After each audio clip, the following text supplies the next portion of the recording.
I'm Tim, the Brand Weaver, and this is Branding for Breweries, the podcast that helps you grow your brewery, build a better brand, and connect with more drinkers. Each week, I'm joined by the brightest minds in the beer world, sharing practical tips to help your brewery stand out and sell more beer. Let's get stuck in. What up, 24-hour party people? 'Tis I, Tim the Brand Weaver, and as always, you're tuning in to Branding for Breweries, the show that brings you the brightest, most attractive minds from the brewing world to your eyeballs and earballs to help your brewery thrive and grow and sell more beer and make more money and ultimately be awesome. Because isn't that what we all want today? To have a really awesome brewery that makes money and helps create wonderful beer that everybody loves. If not, maybe this is the wrong podcast for you. Who knows? But my guest today is going to help us achieve the goal of expanding our minds around marketing and why most breweries tend to suck at marketing. Suck in a positive way, though. Don't think of it as a negative. Don't put yourself down. I am joined by the incredible James from Brand Hackers, and he has spent a long, luxurious life in beer, but doesn't do it anymore, which actually gives him a really unique insight as to why he stepped away and the things that really grinds his gears. So we're going to unpack all of that in today's episode. If you're listening live, please do share comments and just generally share the love. And without further ado, let's bring James on, people. James, woo! Hello, mate. How you doing? I'm good, thanks, Tim. Well, what an intro. Thank you. Yeah, good to be here. I've got to set the level. I've got to set the energy. It's good. It's good. I feel like I'm in a proper US chat show. It's good. That's one like secret aspiration of mine. Is can I outdo an American podcast host at some point? Yeah. You can never outdo the Americans. Hey, I've got to have a dream, right? Everyone's got to have a dream. James, first off, thank you so much for joining me for the chat today. Like, super appreciate it because, yeah, I've been a long time follower and appreciator of your work on the likes of LinkedIn and places, and it's wonderful that we now get to chat over the next 30 to 40 minutes. To help us get going, though, would you be kind enough in a blind date-esque fashion? What's your name? Where'd you come from, love? Indeed. R.I.P. Silla. Yeah, I'm James. For the past 4 years, I've been running a marketing agency, and still do, called Brand Hackers, which is an agency that works with a range of different challenger brands, predominantly in FMCG, food and drink, a lot of what we do, but we also work with some lifestyle brands, beauty and pet care brands, but generally more in the food and drink space, and that includes from time to time working with some breweries, and so I've kind of got the I guess ins and outs of how challenger brands should really sort of think about growth and marketing and branding and how to stand out, which is what I've kind of been spending the last 4 years. But before I did that, I spent 10 years in craft beer. So sort of go way back to 2012, I joined Brewdog. So I've been at Innocent for a couple of years, doing sales for Innocent and loving that place as a great place to be. But if you remember back in 2011, 2012, craft beer was really where it's at. I got a bit bored of selling soft drinks, and I really wanted to work at Brewdog. So I sent James Watt an email out of the blue and said, I never see your beer in London. Can I sell it for you? And he said, well, why don't you come up to Aberdeen and we'll have a chat? And we literally had a half an hour beer and that was that. So ended up spending 3 years at Brewdog, doing a few different things, working closely with James. And it was a time when they were really expanding their bars, and it was great fun. I had a good time at Brewdog, learned a lot about building brand, about how to stand out, how to do something different in a very crowded market. And then as I was there, I always knew I wanted to start my own thing and do my own, run my own business. I knew I wanted it to be in beer. And I was kind of seeing all parts of the beer stack within Brewdog. So I was saying, okay, what it's like to be a brewery, and whether that's enjoyable. I saw what it's like to be a bar operator, and I was quite close with the bar openings. And, that looked tough and fun, but tough and expensive. And I was sort of thinking, what am I going to do within beer? And I realized that the thing that no one was really doing very well was bottle shops. I could go and find tons of places to drink beer on premises, but if I wanted to take some beer home, very few good places in London where I live. And, I've been over to the States and seen how they were doing. I thought we need to do more of that over here. So that was kind of my light bulb moment of, okay, that can be my niche. So it's within beer. I'm going to open a bottle shop, which I did in Southwest London. I then went on to open 5 more. I had a chain of 6 bottle shops around Southwest London. And it went up and it was great for a while. And then it kind of came crashing down. Although crashing down is actually kind of almost unfair. It kind of came slowly crashing down, which is also kind of worse in a way. And so it was a slow death until about 2021 when I finally gave up the ghost, and that's when I went and started running this marketing agency, which I've been doing ever since. And that's the last time I've been worked in beer. It was about 4 years ago. Yeah. I mean, just to acknowledge the slow decline, like you almost feel like, well, at some point I get to pull back up, right? It's going to pick up again. Exactly. And I think that's the problem. And especially when you're the founder and you put your heart and soul and all your money into it, you think, I don't want to give up. I'm sure I can rescue this back. Mm-hmm. And at some point, there were times along the journey when I probably should have pulled the plug earlier. And you don't quite know it when you're in it. And then you look back and go, actually, that would have been a good time, or that would have been a good time. I've spoken to a few people who have had businesses that have started and failed, and they've said the same thing. It's very hard to see it when you're in there. And even if you have someone objectively telling you, they don't have that kind of emotional connection to it. So I think if I came and ran another business, another kind of, physical business, whatever it might be, I think I'd probably see the signs earlier, hopefully, and hopefully I wouldn't get to that stage. But if I did, I'd like to think. Yeah, exactly. So like you say, so that was, you spent nearly 10 years or 10 plus years in the beer sector. You've now moved away, you're working with a more diverse client base, but did you just lose love for beer, or what were the key points where you're like, I don't want to be in the beer industry anymore? I don't think it was necessarily a kind of, I'm done with beer, I want to move away. Although I suppose, there was an obvious route, 2021, sort of post-pandemic, I'm sort of sitting there in the garden during lockdown thinking, okay, well, this business isn't going to be enough to pay me anymore. I'm going to need to find a job. And obviously the easiest route probably would have been to go around a load of breweries and say, listen, I've got a lot of experience. What can I do for you guys? And I did a bit of freelancing for a couple. So I don't think it was sort of I'm done with beer, but I did think that actually I kind of wanted to move out of that realm. I felt beer was becoming a little bit inward looking. And it was starting to be, everyone was sort of, there was a period of time where there was an obsession with purity. And are you only if you're brewing your own beer, are you real? Or only if you're using this type of fresh hops, or only if you're doing X, Y, and Z. And there was this kind of real purity mindset, which I fell into, don't get me wrong. And this is probably sort of 2013, 14, 15, around that time. Then beer became a bit more mainstream when the sort of, like Tesco, Morrison's started to expand their range. And suddenly it became actually just a bit of a bun fight, and who can get those very limited listings. And then it became, if you're in a supermarket, you're dead to me type thing. And it's sort of, I just felt like some of the attitudes around beer had gone from being this quite cool community to being a little bit insular and inward looking, and almost a bit bitter. Excuse the pun, not deliberate, but like everyone was sort of becoming just a bit, and I kind of get it. It was actually just becoming this really hard place to make money. Like breweries couldn't make money. Cost of ingredients were going up. Supermarkets were eating everyone's lunch. I was bitter because supermarkets had taken all of my customers away. Bars, then lockdown, you kind of understand it. And it felt like the scene had lost that spark that made it so special in the earlier days. That's kind of was my feeling. So I thought, what, I'm an FMCG guy through and through. Let's go and work with some brands who are selling, protein shakes or soft drinks or chocolate bars or whatever it might be. I'd sort of, let's go and sort of just see, what that world's like again. And, I've enjoyed doing that. And that kind of insular mindset and the defeatist element of it, do you think, obviously with your experience and background in branding and marketing, was that being reflected in their attitude towards marketing and trying to, push the products at the time? Yeah, I think so. I think I spoke to a few breweries, during that time when I was consulting for a couple on the marketing front. And I just felt I kept coming up against a brick wall of, we don't need to do marketing. The beer speaks for itself. Or if people don't like the beer, then I'm not just, we're not Brewdog. We're not just going to go and shout at everyone. We're not Beavertown. They're just marketing companies. I was thinking, they're not marketing companies. They're businesses that make a good product and understand that you do need to go and actually market it to people. And I felt like part of their, if you weren't in the sort of the maybe 15 breweries that are in the mainstream supermarket sector, you kind of just turned off marketing altogether.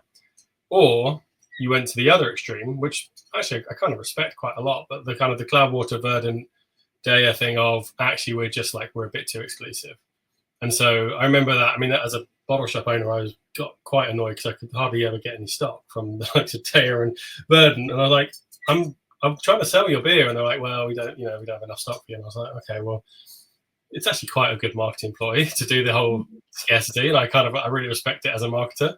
It was a bit frustrating as a business owner trying to sell their product. But again, so you have these two extremes of I'm not doing any marketing or I'm going to that thing, and I sort of, I sort of looking around at other, I guess, brands who are coming up through that time, whether it's, I don't know, Trip Drinks or Grind Coffee or these other, and they just felt a lot more vibrant because they were like, yeah, we have a great product, but we know we need to go and market it. We know we need to take it out to people, and we need to do interesting things. And I didn't pick up the vibe. And look, I'm talking from a small set. I'm not saying no one was doing this, but there is this element in beer, which I think, I don't know if you find this yourself, but the product is the marketing, and I think that actually was true to a certain extent when there was, when I started in beer, there was 3 breweries in London. Like, can you imagine that in London, the biggest city in the UK, and there were only 3 breweries? Now there's probably, I don't know, 200. Imagine you're a 200th brewery and you go, our marketing is our product. It can't be. It's just not enough because everyone's got a good product. And so I think there's kind of needing to move out of that mindset. And you mentioned the likes of Trip and Grind there as other kind of products that do well with their marketing, but equally that, I suppose, their level of marketing matches their aspirations and their goals for the product. Well, what kind of breweries are we really talking about here, where you're talking about like marketing and activations and stuff? Because I'm guessing we've got small listeners who are maybe 2 or 3 and they just want to be well known in their local base, but we're talking a bit bigger at this point, aren't we? I think we are in that sense, and I think it's important to know what you want to be as a brewery. And I suspect a lot of them now are a bit clear on that. But I mean, again, in the sort of, let's say 2018 to 2023 or whatever period, I think there's this real thing of, oh, okay, craft beer is going a bit mainstream, the supermarket getting into it. Maybe that's what I want to do. When actually maybe that wasn't the right thing to do, because if you're not actually set up to go and service supermarkets, and then with that comes, okay, you need a budget to spend in supermarkets, and you need to maybe look at doing some marketing here, there, and everywhere because you've got national distribution. And these breweries were kind of thinking, well, that's what I want to do because that's how I'm going to get really big and rich. And actually, they probably forgot the reason they got into beer was because they wanted to spend their days brewing beer, delivering it to the local pub, having a chat with the landlord for an hour, feeling really proud when someone buys it on their bar, and then going home and being like, oh, this is quite a cool life. And so I think there's a real kind of important thing with anything when you come to marketing. What do you actually want to be as a business? Like, what size do you want to be? What type of business? So yeah, like Trip and Grind, they want to be, £100 million businesses and sell, out to a big company. And that's what they've set themselves up to do. And they've raised money to do that. Good on them. Same with Brewdog, same with Camden, same with Beavertown. That's what they did. No problem with that. Absolutely. And therefore you do need to market appropriately. Actually, if you just want to open a brewery, maybe have a tap room on site, which is your main revenue driver, then sell to a few local pubs. That's great. And the marketing is different then. You don't need to be big and brash and everywhere. What you do need to do is your marketing actually becomes much more about relationships. And it's how you build local relationships, both with the people selling your beer, so the staff and the landlords and the shops, and then also just the local community. And I think there are some amazing, I think Americans do this better actually, this sort of tap room local community. But, a brewery can quite often be the center of a community. And I think you get that a bit in the UK. And I think that's one of the best things about the last sort of 10 years is the rise of tap rooms, because that didn't really exist before so much in the UK.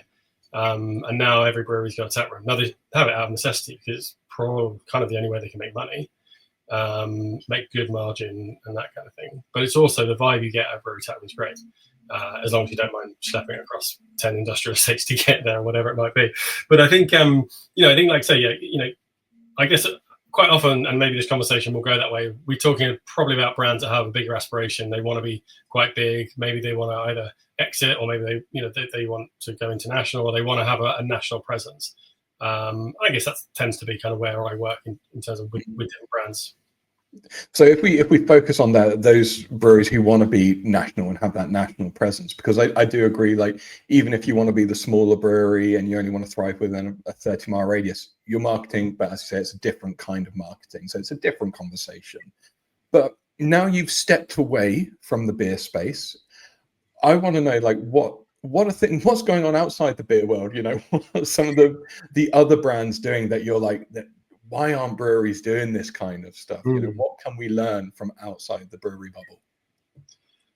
Yeah, I think there's a lot. I think I think there's some really good marketing going on across different categories, both like FMCG and outside of FMCG. And I think one of the things I would say is I'd recommend this to anyone, not just people who run breweries, but you should go and look at what other categories are doing and see where you can learn things. I think a brewer going and spending some time in the makeup aisle isn't the worst idea. It sounds really weird, but it's like, see how they display their products on shelf, see the type of copy they use on their products, see how how they might do POS if it's in store, because they're pretty good at it. And yeah, it's not going to be directly relevant in the sense of you're not going to then have a big pink FSDU or something, but there'll be stuff that you can pick up and learn and go, okay, that's interesting. And ditto, how are they marketing on socials? So I've never actually worked in fashion or with fashion brands. It's not a particular space that interests me, but I do think some of the marketing within fashion is interesting. And I think some of the way that they tell stories online, the way they, use sort of series type concept on socials is interesting. And so, go and learn there. I think kind of look at how brands use their team. So go and look at some other FMCG brands and see, okay, how they're using their team in different ways to sort of generate content. That's just on the content side. But there's various different things I think you can learn from other industries. So that would probably be, I think that's one thing. It kind of goes back to that point of don't be too insular, because actually beer's amazing as a space, but actually as a space to go and learn marketing, I wouldn't go to beer, because I think big beer is incredibly boring. They just put up the same posters every year and say living the dream or something rubbish like that. And then you've got like kind of the small end, which we talked about, which is a bit like, buy me because I'm brilliant, but I'm not going to tell you anything else. So I think, go and look at the likes of Surreal Cereal, and see what they're doing, because they're one of the best marketing, businesses I've ever seen. And see what you can learn. You're not going to copy them, but you probably can take bits. And I think what that often comes back to, it's a bit of a hobby horse of mine at the moment, is marketing needs to be entertainment these days. And I think that can mean different things. So for Surreal, it's putting out silly, funny videos. Right? They just did one with Tracy Beaker, which is really like quite a funny little video. It's very on brand for them. It's all about nostalgia and that kind of thing. But they, yes, the product's in it and they're selling the product, but really it's just about entertaining people, and they know that will get shared.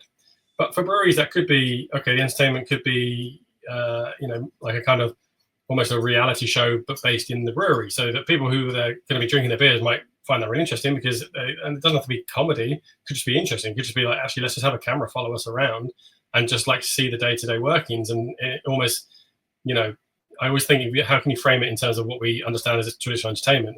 That might be like a mix of a documentary or a reality show.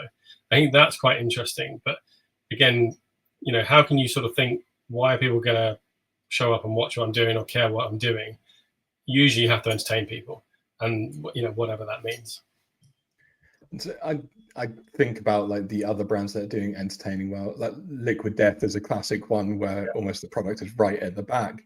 And do you think that it's a weird situation where in the brewing world the idea of branding and marketing is not up at the top of their hierarchy of needs? It's nowhere near the top, but everything, it seems like most other products in the that you can pick up on shelf, that's right up there. It's got to be top 1, 2, and 3.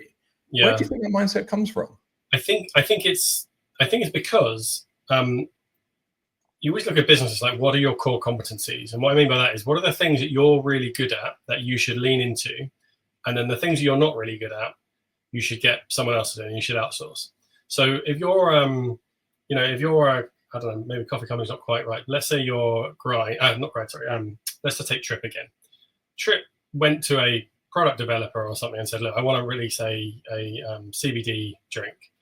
I don't know how to make a CBD drink. That's your area. We're outsourcing all the production side to you guys. We're a sales and marketing organization. We're going to sell the hell out of this. We're going to market the hell out of this. That's our core competency. Whereas I think breweries are often started by brewers who are there in the brewery, and their core competency is making beer. So they think, well, that's what we're really good at. I don't know how to do marketing, so therefore I won't. Now, by that extension, you should then outsource the marketing and find a really good agency. No, quite. Either of us would work well. But and get them to do it. Or bring in brilliant people. But I think it's that. I think it's they think, well, no, what we're really good at is making the beer, and that's what I want to focus on. And the marketing is is going to come, second. They are quite good at sales. I found most brewers are pretty good at selling, but again, they're kind of selling. It's almost an easy sell, because if you go into a pub that sells craft beer or a bottle shop, and it's your brand, and you love it, and you've actually made that product, you can talk the hell out of it, right? And so you're going to be quite good at selling it. There's a natural passion that comes through from everyone uses the buzzword authenticity, but literally you cannot get more authentic than the person who's brewed it, then like kind of waxing lyrical about why it's so wonderful, the love that's gone into it. Definitely. I completely agree. And I see it a lot as well. It is a case of, it seems like a glaringly obvious statement, but breweries mostly are set up by brewers. Not all the time, but mostly. But they do need that help. What I'm wondering is, for those who are teetering on the edge of going, marketing, I've heard of this thing, that's probably a thing I need to do. But one, I don't have the budget to reach out to someone as dashing as yourself or as bearded as me. And I don't have the time to do anything like aggressive, like the likes of Surreal doing things. There's got to be small wins that they can start looking at. Where would they begin? What are your thoughts on the small wins? Yeah, I think that's right. And I always say budget shouldn't really matter. It does a bit, but the constraint you have from not having a budget actually could be a benefit. They say necessity breeds creativity, and I think if you don't have much budget to play with, then you hopefully get quite creative with the ideas. But most people don't know quite where to start. So the thing I always say to people is, the first thing to do is just work out what makes you interesting and different. Because if you can work out what makes you different from all the competition, let's face it, there's a hell of a lot of competition out there, then you can lean into that, and that can be a good starting point, because then you're not having to spend loads of money, but because you're shouting about something that is differentiated, you tend to get better cut through. So again, if I try to sort of think of some examples, there's a coffee brand called Exhale, which is a brand that seems to market to me non-stop, and I haven't yet bought their product, but I should do. And what they are is their coffee. Okay, that's 10 a penny, but they've got functional benefits added. I can't remember what they are, but they've got some good stuff added, and they come at it from a health angle, which is quite differentiated for coffee, because coffee usually is either caffeine, which actually people don't tend to lean into too much, but I think there's kind of an area there they should. But usually it's lifestyle. If you look at Grind and their positioning, it's the Grind girlies on Clapham Common meeting up, having a coffee with each other. They're all kind of very good looking and wear pink and that kind of thing, and that's the kind of aesthetic thing, and that's like that's quite common. Whereas Excel were like, actually, we've got coffee, but we're going to add some stuff, we're going to make it different. And I'm not saying you have to go and then change your product if your product is your product, but find what is the interesting thing that can differentiate you. And then when you start talking about that, you're more interesting to people, you're more interesting to potential consumers, you're more interesting to retailers, you're more interesting to journalists who might want to be writing about this wave of something else. So it may be sometimes you have to go and find that thing. I don't think that's necessarily the worst idea. I mean, you've got to be authentic, as we say. Don't go and add CBD to your beer if that feels really weird and just wouldn't work. But there might be something, and it can sometimes be your branding. Liquid Death's branding is obviously that's something that's is differentiated from the water category. So that's a really good example right there. I think it could be a business model. I think who was it? It's either Verdant or Dale that used to just do drops. Maybe it was both of them, in fact. Verdant, when they do their putty releases, they're kind of right, exactly. Like the limited availability. That's a prime example. So limited availability, or like Painter jackets, who one of my favorite brands. I've never bought one because I don't make enough money, but they're lovely jackets, about £400 or £500. They release, I think they do a few more now, but they used to just do 4 releases per year, and that was the differentiation there was the business model. They're not always on. They're not like everything else in fashion where it's just like always there and then they have to go on sale and that kind of thing. And so, I think it can be various different ways to differentiate. But that's almost the first point, because once you can work that out, then you can work out, okay, how do I then market that? And there are probably quite good, cheap, cost-effective ways to do that, whether it's just social media. But again, it could just be, okay, well, if everyone else is just posting up like pack shots of their beer or taps like pouring the beer, I'll make my content differentiated. Like I might just do maybe I'll do my docu-series, whatever it might be. So I think there's ways that you can do it. I think it's just finding that one piece of differentiation that you can then kind of lean into. And then there'll be other bits, but you'll kind of learn them as you go. But going back to your question, it's like, what's that first step? I think the differentiation, I can't even say it now. I need more coffee. Differentiation aspect. It seems it's so easy to say, but for a lot of businesses and breweries, talking here, it's quite hard to find because sometimes, like you say, it feels inauthentic, or even there's a fear that if you go, oh, we're going to be a brewery for the health conscious, the concern then is like, yeah, but we also want other people who aren't overly health conscious to drink our beer as well. Yeah, but I think that's a fallacy. I think if you look at your business and you can't find a genuine point of differentiation, then I think you're in trouble anyway.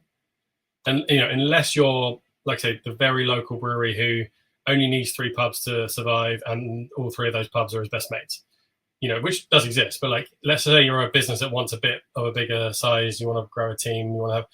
If your product or your business or your marketing or something isn't differentiated in any way, then you will just fall into the middle where everyone is, and then it's very, very hard to win, because then you're trying to win on better. So I would say on that stage, that's the problem. And then to your point around, but we might, if we go down that route, we might alienate others. Again, when you're small and you're a challenger and you're early, or even if you're not early, but you're small and you're a challenger and you need to sort of cut through, you have to find your people. You have to find your tribe. And if that means pissing some other people off, that's fine. Look at Brewdog in the early days. They didn't give a shit of, if they alienated all the real ale drinkers. In fact, they did. Do you remember the early sort of 2008-9 stuff? They were just slagging off camera the whole time. They didn't care about that. That's a whole massive load of drinkers that are never going to drink Brewdog. Although, funny enough, now you go to Spoons, you see the old men drinking Punk IPA quite a lot. But but Brewdog didn't care. They just knew that we need to stand out. We need to find our people, our tribe, and they did it. And then as they grew, that tribe became much bigger. Now they're massive mainstream, and I think they've gone down not a great route, but they are. It doesn't mean that what you are now is what you'll always be. So don't feel like if I only have this audience now, I'll never become big, because things change as you get bigger. And also you change. It's almost like you change slightly the Overton window. So again, when Brewdog kind of came out shouting about fresh hops and Punk IPA and all this kind of nonsense, it felt, wow, that's a bit weird, that's a bit extreme. And now it's like, Liquid Death coming out 10 years later or whatever, they're probably almost the child of Brewdog in a weird way. I think, I'm not sure they would necessarily, they won't even know Brewdog, but like in a weird way, Brewdog kind of slightly move, or brands kind of can slightly move the Overton window a bit in terms of what is kind of normal, or what's sort of table stakes to some extent. I want to pick up on something like, so the examples that we gave there, the Brewdog and the Liquid Death, they are the more aggressive kind of challenger brand, but there's more than one way to do it. Like, I think Jubel is a great example of a more recent brewery brand who have found the tribe, like you mentioned. They found their niche and they're executing on it like really, really well, from the experiential side of things. Like, have you got any thoughts around the Jubel brand and what they're doing well? I am obsessed with that brand. First time I tried it, I was like, this is disgusting. I hate it, because it was like, not a big fan of peach beer. It's really sweet. And then I just kept seeing it more. I was like, I'm just falling in love with the way they're building this brand and they're marketing it. And so then I've gone back to it and I've tried it. And again, it's still quite sweet, but I don't mind it. But I think what they've done is they've been really unapologetic about the fact that they're going after a non-beery crowd.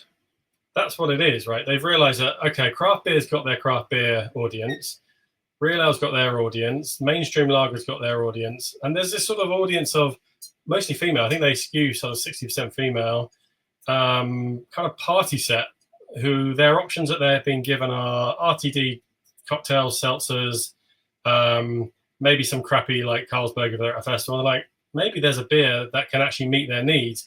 It's kind of a little bit like when fruit cider had its thing, right? When Recorderlig and Magners and everyone was coming out, probably, would that be late noughties, right? When that was becoming really big. It was that I kind of want a normal, something I recognize. In that case, it was cider. In this case, it's beer, but with a bit of a twist. And in this case, it's fruit. And I'm not a sort of traditional beer drinker. And I'll probably have a couple of pints and then maybe go on to a G&T or something, or RTD. But there was this huge segment of people who kind of were not being catered to. And I think Jubel just thought, actually, let's go and give them what they want. And it started with peach beer, and then it was, they've got a lemon, and they've got all sorts. They've got like 5 flavors now, I think. And I think that's really, really clever. But then they've gone and activated in all, they've kind of understood who that audience is. That's really, really important. Know who your customer is. They're going, okay, where do these people hang out? They hang out at parties. They go to festivals. All right, it starts as this après ski thing, so they then do the stuff in the mountains. But really, like, they'll be, I imagine they'll be at every festival this year. They're handing out samples like crazy. They've got this big van with a massive speaker on it. They just look like the party place. And they're really unashamedly just like, we're here to have a good time. And we don't care if we're not like, you know, a bunch of like bearded guys who are drinking our beer, right? And so I think that's really important. And I think it's what's relevant is the guy who started it, I actually don't know that much about his background, but I don't think he's from beer. I think he's like ex-FMCG, understands how to build a good FMCG brand, but I don't think he's like ex-beer or ex-brewery or anything like that. I mean, don't quote me on that, but I think you can look at his LinkedIn. I think that really helps. It goes back to our point. It's like, he's not insular looking. He's not just looking at, I want to go after the craft beer guys. Because they would describe themselves as a craft beer. And they probably are. They sit in the craft section in supermarkets and stuff. But they're not marketing like a craft beer. And so I think they're doing a really great job. You mentioned there's something like, it was almost phase two, because we said you've got to have a space to own. You've got to have, you know, your thing, but then also knowing the people who are going to drink that. That definition of your consumer, your drinker, or whatever you want to call them, that can be quite tricky for breweries to do successfully. Like, what have you seen work really well in the past to actually get something that feels quite accurate versus going, oh, it's a 35-year-old male from Swindon? Like, how do you really work out what are the key bits of information you need to get together to really be able to market effectively? So I think to an extent, you know, when you start, you choose almost who you want it to be aimed at, to an extent, and you go, okay, well, I think, you know, our branding's going to be, you know, maybe it's going to be cool and it's going to be quite young looking, so we're going to go after this like 25 to 35 audience, and we're going to go and market it at festivals. I think once you know, been going, you know, a few months or 6 months or whatever it might be, or if you're already established, then it's about going and talking to your drinkers and your customers and actually asking them and getting a good picture, because it's usually, you find it's actually not who you think it is. And so, you know, it's really easy ways to do that. You know, you've got an email list, which you should definitely build, send them a survey, make it quite short, offer an Amazon voucher as an incentive or whatever it might be, or maybe a chance to win, you know, a 12-pack or whatever. Get some answers that tells you a bit about who your customer is. So like, and the stuff you want to know is, you know, the demographic stuff, who are they, you know, what age are they, where do they live, what do they like read, where do they spend their time, what do they like to do on weekends apart from just drinking beer.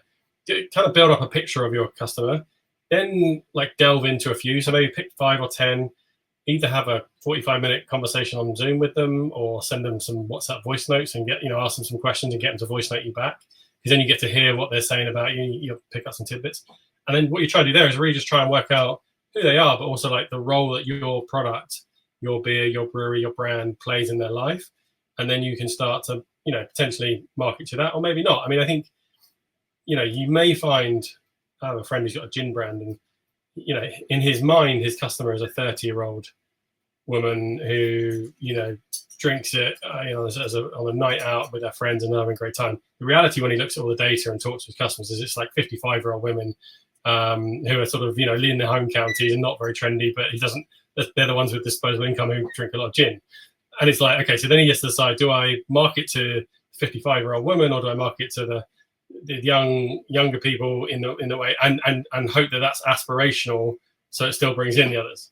I was going to say, that must be the interesting ones. Like, if you got the 55-year-old woman going, oh, well, if that's what the young and trendy girls are drinking, then I feel young and trendy as well. It's exactly the inception of persona creation. That's madness. One layer of the onion at a time. Yeah, exactly. I mean, what I would say is I did some work with a company whose audience were all skewing 55 plus. It's an alcohol company, and this audience was spending so much money, because if you think about the audience, right, they're of a generation where they grew up drinking, and drinking's a part of their life. They're probably not about to stop it. They're not as health conscious. They've also got lots of disposable income and more time on their hands. But this company just wouldn't accept and just didn't want to market to them. So they kept trying to market to the 25-year-old, you know, fun girly who drinks Whispering Angel. And I was just like, you're leaving money on the table. You should just go after this incredible audience who have loads of money to spend. And if you actually talk to their language and spoke to them, actually you'd probably get them to spend twice as much and get loads of their friends involved and that kind of thing. But it was that sort of that mindset. It's almost ageist. It's like you always want to I want to market to the people I feel like I want to be. I want to be young and cool and that kind of thing. And I think, you've got to find the right thing that works with the brand and for you and that kind of thing. I've just clocked like it's 35 minutes already, crikey. But definition of marketing, right? So a lot of breweries will think, well, yeah, I'm marketing. I've got an Instagram account. It's pretty cool right now. But for those breweries that we're talking about, those with the idea of national growth, it's much more than that. Like what's the big picture considerations that breweries need to be thinking about beyond just, like you say, sticking up some product shots on Instagram? Yeah, I think it's a few things. So I think social is still probably going to be their main channel. So I think be on social, choose one channel. As don't try and be on every single thing. Probably just stick to Instagram rather than trying to dabble with TikTok, I'd say. But what are you trying to do with social? You're trying to get reach as far as you can. And the best way to do that is to put out content that's entertaining, isn't salesy, is just about, making people feel good, laugh, whatever, be interested, share it with their mates. So just use your social in that way. So then you got to think, okay, so that's like the top of the funnel.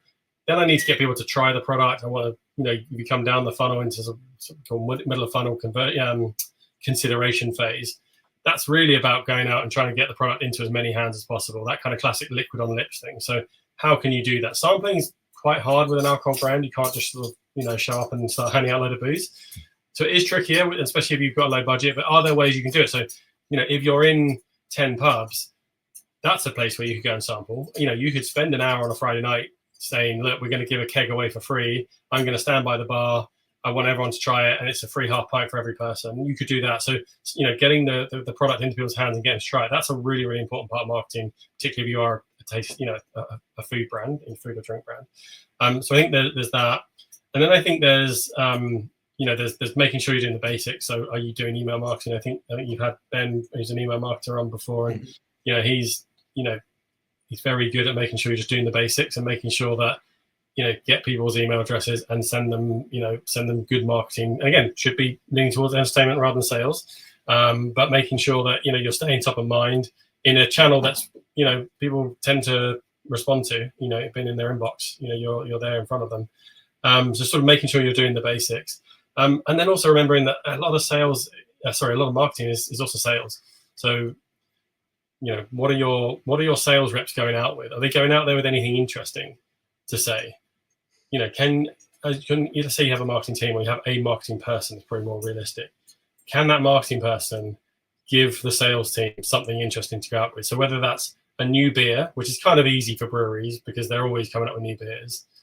So it could be a bit of NPD, or it could be hey, we're going to do this event. And actually, if we put on an event and we can invite all our trade customers to it, that's a bit of marketing and sales working together. Or is it something where you can go, actually, we've just done these new little beer cozies or whatever it might be. Go and give them out to your best customers. I don't know whatever it is. There's a role for marketing and sales to play quite closely, because ultimately they're working together and trying to do the same thing, which is sell more beer, get more customers, get more people involved. So, as we bring this to a close, although I really want to talk more, but I appreciate everyone's very busy and limited for time, so I might have to bring you back again, James. If breweries don't market these days, can they still survive? Oh, that is a big question. Not if we're talking about the breweries that want to cut through, on a national or at least a bigger scale than just their local area and their tap room. If we're talking about breweries that want to, potentially get into either a supermarket or a small supermarket, they want to maybe get into a national pub co.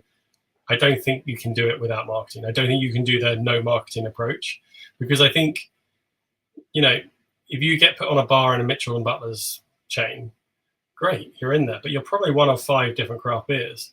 And most people don't know what they're doing when they go to a pub. They're not specialist craft beer people. They just will go out to the bar and they probably choose the tap that they recognize, or the thing that's got the most interesting tap handle, or something where a friend sent them a video that they laughed at.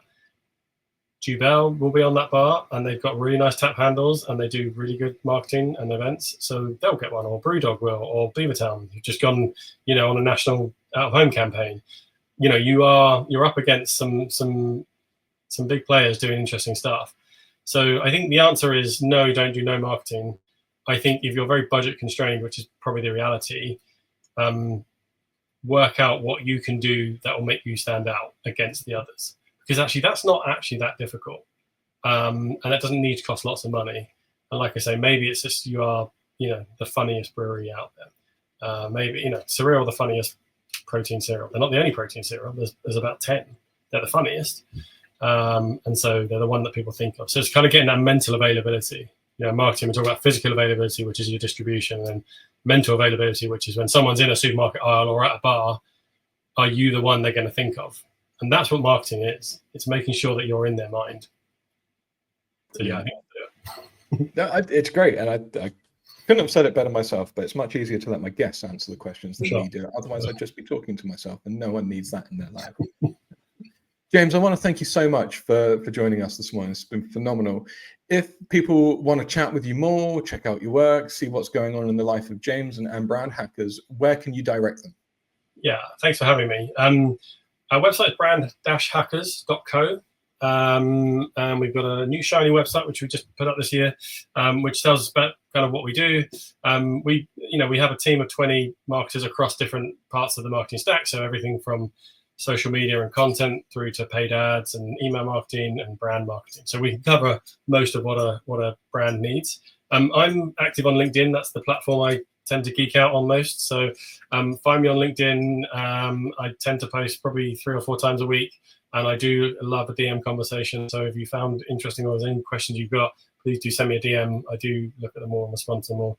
And generally like to nerd out there. That's probably my main platform. I used to like Twitter, but I can't go on there anymore, unfortunately. But I don't know if Twitter's still big in the beer world. It certainly used to be when I was there, but it's the funniest thing, because I was about to wrap up the show, but if you go to a lot of breweries' websites, they've got the classic social icons at the bottom, and Twitter or X is always there, but you click on it, you're like, you ain't using that. Just get rid of the icon. Exactly. And I think this is also a good point. Like, again, we were trying to wrap up, but a lot of brands and breweries are really guilty. It's like, right, I need to be on every social media platform. You don't. Just choose one that you're going to be great at, and then just stick to it and just be on that one. Doesn't matter which one it is, just as long as it's one that you can be great at. Anyway, we digress. Thanks for having me. For next time, anyway. James, once again, man, you're awesome. Thanks for joining us. Everyone who has taken the time to wave and say hi and thank us for the content, we truly appreciate you. And for those of you listening to this later on in the future, this is Tim from the past talking to the breweries in the future. I'm traveling through time and space right now. You still rock. I love you all. Everyone, take care and rock on. That's a wrap on this week's episode of Branding for Breweries. If you got something great from it, hit follow, like, and subscribe on your favorite streaming app. Or even better, leave a review, share it with your brewery pals, or get in touch, because I want to chat to you. Rock on!